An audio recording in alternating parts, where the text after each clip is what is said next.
Pro മോഡിൽ എങ്ങനെയാണ് എടുക്കുന്നതെന്ന് റീൽ ഇടാമോ? Why not? അതുപോലെ ഫോട്ടോഗ്രാഫി ആൻഡ് ക്യാമറ റിലേറ്റഡ് ആയിട്ടുള്ള ഡൗട്ട്സോ കാര്യങ്ങളോ ഉണ്ടെങ്കിൽ നിങ്ങൾ കമന്റ് ഇട്ടാൽ മതി. ഞാൻ അതിൽ വീഡിയോ ചെയ്തു തരാം. എനിക്കൊരു കണ്ടന്റ് ആവും, നിങ്ങൾക്കൊരു ഇൻഫർമേഷൻ ആവും. ഏത് പ്രോ മോഡ് ഒരു ഒരു വലിയ കണ്ടന്റ്. ഇത് എങ്ങനെ 2 മിനിറ്റ് വീഡിയോ എത്തിക്കുമെന്ന് എനിക്ക് അറിയത്തില്ല. Let me try.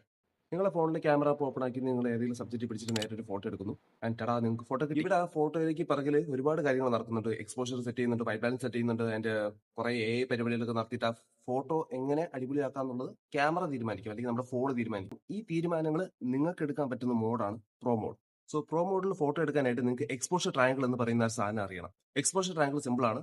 Shutter speed, ISO, aperture എന്നുള്ള ഒരു 3 സാധനത്തിന്റെ കോമ്പിനേഷൻ പറയുന്ന പേരാണ് എക്സ്പോഷർ ട്രയാങ്കിൾ. ഇത് നമ്മുടെ ഫോണിൽ പ്രോ മോഡ് ഓപ്പൺ ആക്കുമ്പോൾ തന്നെ നിങ്ങൾക്ക് സെറ്റിംഗ്സിൽ കാണാൻ പറ്റും. ഈ സാധനങ്ങൾ കൂട്ടുമ്പോഴും കുറയ്ക്കുമ്പോഴും സംഭവിക്കുന്ന സെയിം ആണ്.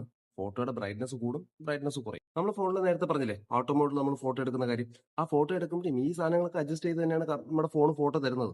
പക്ഷേ ഏതിനെ കുറച്ച് ഏതിനെ കൂട്ടിയിട്ട് വേണം നമുക്ക് ആ ഫോട്ടോ വേണ്ടതെന്നുള്ളത് നമുക്ക് തീരുമാനിക്കാൻ പറ്റും. അതിനാണ് പ്രോ മോഡ്.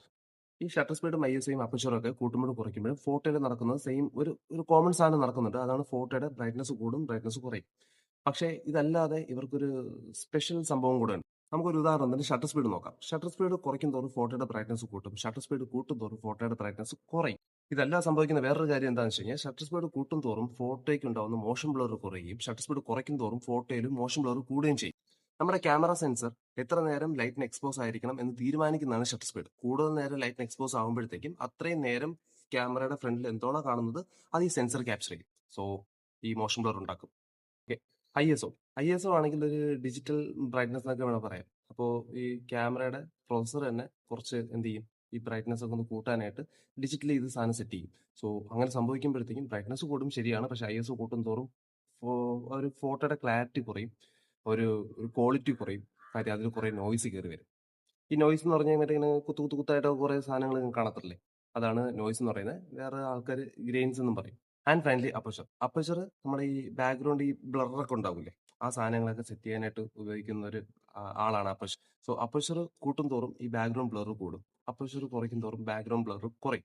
കാര്യം ഈ ഡെപ്ത് ഓഫ് ഫീൽഡ് കൂട്ടുകയും കുറയ്ക്കുകയാണ് അപ്പർച്ചർ ചെയ്യുന്നത്. നമ്മൾ ഫോക്കസ് ചെയ്യുന്ന സബ്ജക്റ്റിൽ നിന്ന് എത്ര മുമ്പിലും എത്ര പിറകിലും ഇതിന്റെ ഫോക്കസ് ഉണ്ടാവണം എന്നുള്ളത് അപ്പർച്ചർ തീരുമാനിക്കും. സോ പോർട്രേറ്റ് ഫോട്ടോഗ്രാഫറൊക്കെ അല്ല 1.2, 1.4, 1.8 അപ്പർച്ചറിലൊക്കെ ലെൻസ് ഉപയോഗിച്ചിട്ട് നല്ല ബാക്ക്ഗ്രൗണ്ട് ബ്ലർ ഒക്കെ കൊടുക്കാറുണ്ട്. ലാൻഡ്സ്കേപ്പ് ഫോട്ടോഗ്രാഫർ ആണെങ്കിൽ ചെറിയ അപ്പർച്ചർ ഉപയോഗിച്ചിട്ട് മാക്സിമം ഏരിയ കവർ ചെയ്ത് അവർ എല്ലാ സാധനങ്ങളും ഫോക്കസിൽ കാണിക്കാനായിട്ടൊക്കെ ഉപയോഗിക്കാറുണ്ട്. ഞാൻ കൂടുതൽ ഈ പ്രോ മോഡ് ഉപയോഗിക്കുന്നത് നൈറ്റ് ഫോട്ടോഗ്രാഫിക്ക് വേണ്ടിയിട്ടാണ്. കാര്യം എനിക്ക് ഷട്ടർ സ്പീഡിൽ മാക്സിമം കൺട്രോൾ എനിക്ക് വേണം. എനിക്ക് ലോങ് എക്സ്പോഷേഴ്സ് ഒക്കെ ചെയ്യാൻ വേണ്ടിയിട്ട് ഞാൻ കൂടുതലും പ്രോ മോഡ് യൂസ് ചെയ്യുന്നത്